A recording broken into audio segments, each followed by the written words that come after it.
Hello, my name is James Spies. I'd like to talk to you a little bit today about play and why I think it's important.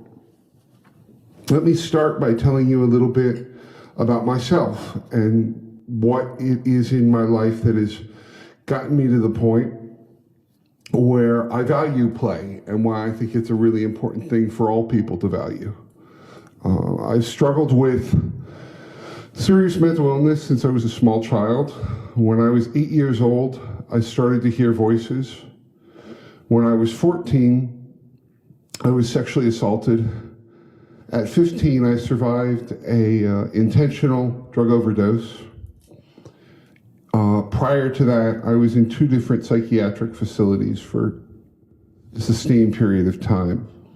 The second of which, while I was in the second one, I was placed in solitary confinement.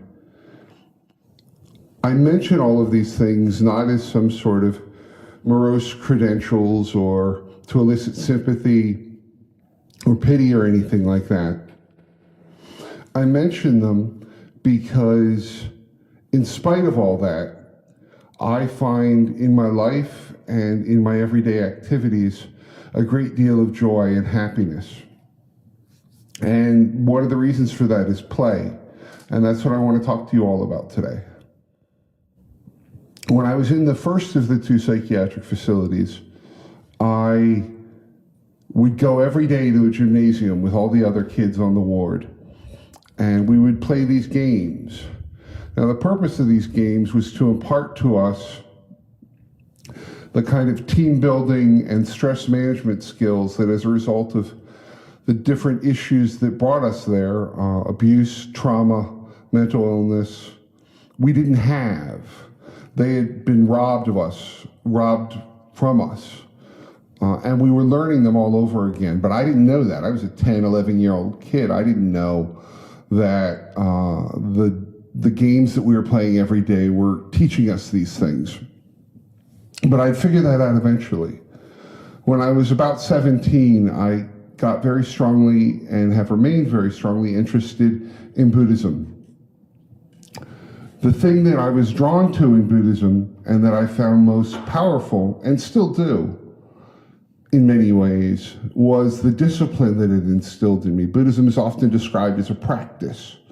It's something you do every day to become a happier, healthier, more spiritually whole person.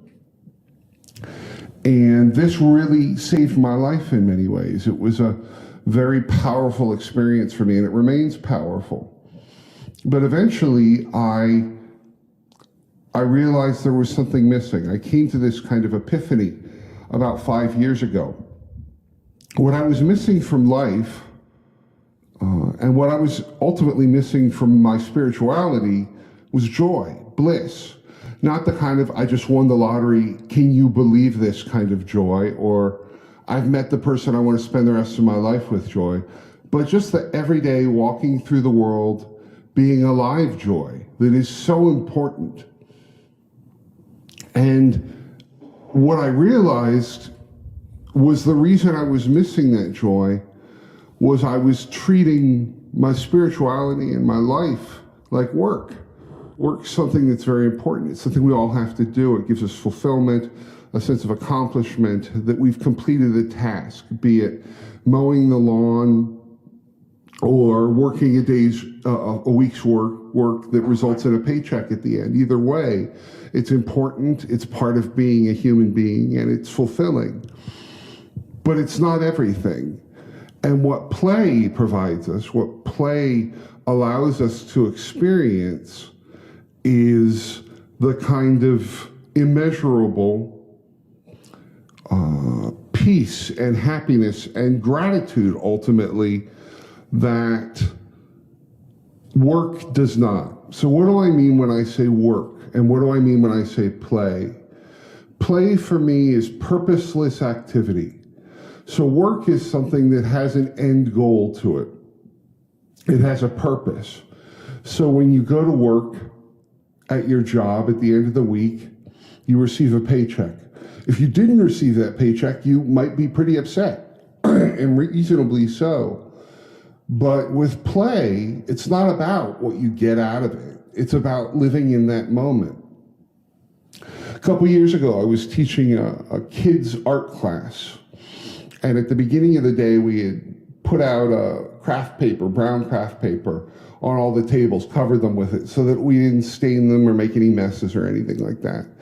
At the end of the day, we were pulling them off, and the kids were having fun doing that. It was kind of like watching kids unwrap presents. One of the little girls grabbed all this paper. She was a little bit older than some of the other kids. And she grabbed all this paper and she wrapped it around herself like it was an evening gown. And she started walking around like this, like she had just won the Miss America pageant.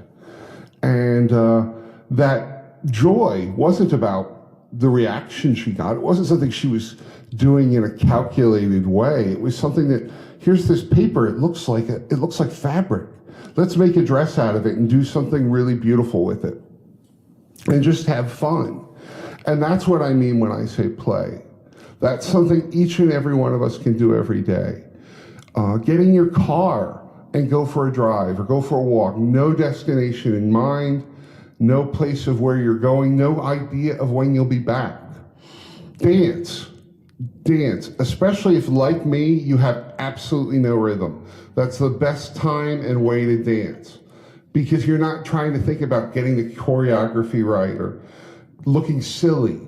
Another thing you can do every day is if you get caught in the rain, don't rush to your car or rush from your car to your house, wherever you're trying to get. Just for a couple seconds, stand there in the rain. It will not hurt you. You are not the Wicked Witch of the West. It will not melt you. This is not the Wizard of Oz. This is something we can each do every day that will bring our lives happiness and fulfillment. To demonstrate this, I want to do a short exercise. And I hope you'll bear with me. Luckily, one of the cool things about the exercise is if you don't bear with me, I won't know it. And neither will anybody else. It's adapted from a exercise that is mentioned in the book Peace in Every Step by the Buddhist monk Thich Nhat Hanh. In the book, Thich Nhat Hanh says that the reader should take a chocolate chip cookie, and while they're eating it, savor it. Think about all the loving kindness that went into creating that chocolate chip cookie. Everything from the harvesting of the ingredients, to the combining them into a dough, to baking them in the oven, the smell that they make when fresh cookies are baking in the oven, to eating it and just savoring every last bit of it. Unfortunately, with COVID, handing out hand-baked chocolate chip cookies to everyone today really wasn't all that kosher. So we're going to have to do something a little different. So what we're going to do is I want everyone to close their eyes. I'm not going to close my eyes because that would be kind of difficult. But everyone close your eyes and take a deep breath in through your nose. And then exhale. On the next breath, what I want you to do is as you're breathing in, smile, ear to ear, huge grin. And this is why I say you can bear with me or not, because pretty much all of you are wearing masks. So whether you're smiling or not, I have no idea, and nobody else does. But, so that's a little benefit of COVID. But just smile as you're breathing in, and then as you exhale, let that smile come back to a rest. So go in, and come back. And if you do that a couple times, or maybe even if you just do it once, you'll feel a little bit of peace and joy. And one of the reasons for that is you're savoring it, you're enjoying it. Breathing is something we literally, and I'm actually using that word correctly for once in our world, literally have to do every day. If we don't do it, we die. But when you take the time through smiling as you do it, to enjoy it and to savor it and to focus on it, you realize how amazing it is that we get to do that we get to be here breathing a breath, living in these bodies. Our bodies often aren't what they once were. That's why I'm seated today. I hurt my back, so standing, I'd be hunched over by the end of this talk, if not already. But we still have them. And even with the limitations of age and sickness and whatever it is else that we encounter in life, we're here. And that's a really beautiful, wonderful, amazing thing. One of my favorite films is a film called The Diving Bell and the Butterfly. It's based on the true story of a man who became fully paralyzed. Everyone else in the hospital, all the doctors, they all thought he was a vegetable, so to speak. But one nurse realized his one eye was blinking, and it wasn't blinking in just an auto-reflexive way. It was blinking as if he was trying to communicate something. That was the one part of his body he still had control over. So she developed this system that allowed him to communicate with the world by just blinking that one eye. And through that, he could communicate with his family, with his doctors, with his nurses. He could live. He could be, to the degree that he was able to, a fully functioning member of the human race. And through that, his life had value, and it had worth, and it meant something, and allowed him and those around him to, instead of focusing upon what he didn't have, focus on what he still did have. This is something each of us can do. In conclusion, there's a famous quote by the former professional football coach Herm Edwards. If you watch as much ESPN as me, you've definitely seen it because they play it all the time. In it, in a press conference, Herm Edwards pounds his fist down and says, "Why do we play? We play to win the game." And that's one philosophy. What I'm advocating for today is the idea that in actuality we play because it's fun, because it's joyful, because it makes us smile and it makes us happy, and we're able to. I think if each of us takes a little bit of that with us every day into our lives, into our ordinary, often boring and frustrating lives, our lives will have more value. There's a term that's become really popular on social media and with a lot of young people that I know. It's called adulting. I don't know if anyone's familiar with that term, but it's basically a way of expressing nostalgia for the carefreeness of youth that they feel is absent. They feel they miss. I can't get rid of adulting. I can't make it so that you won't have responsibilities and obligations and all of those things. Those are part of life. Play can't do that. Play can't make it so that the things that we all deal with go away.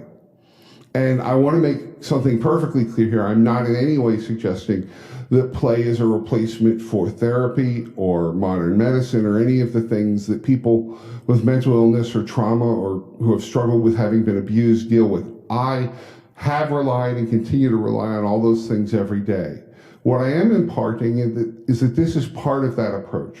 This is part of being a happy person, being a well-adjusted person. So if you're dealing with those struggles, I hope that you get help. But even if you're not, or even if you are, if all you're struggling with is just the monotony and kind of frustration of being a human being in the 21st century, this can help. Again, it won't alleviate anything, but it's something each of us can do every day to feel better, to feel gratitude and joy. And I think if each of you do that, I truly believe that you'll find some of the happiness that I've found. And I hope that something that I've said today has suggested to each of you a way that you can do that in your lives. And I just want to thank everyone for coming today and for listening to me. Thank you.